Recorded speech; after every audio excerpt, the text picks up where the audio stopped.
मेरी भगवो श्रोताओं, आज जैसे ही पंडित जी से जवाब दो हमारे श्याम काले नहीं हैं, जग से निराले हैं। जवाब दो बिटिया शादी ते संग हुई है, हमारे संग नहीं हुई है। जवाब दो ठीक है, कहाँ मिली है हमारे श्याम? जवाब दिया तुम चली जाओ अलोपा भवानी के मंदिर पर आरती के लिए।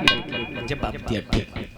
जवाब दो हम जाए तो रहे हैं मैया से मिलने, मैया से।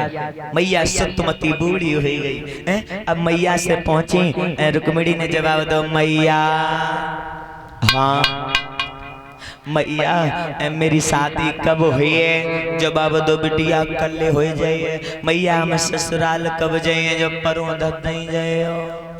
मैयन को का मालूम जे बिटिया कहाँ गोल खिलाए। मैया से बोली है रुक्मिणी बिटिया, माँ एक बात है याद आ रही। जवाब दो का कि एक बात सुन मैया। बोली है रुक्मिणी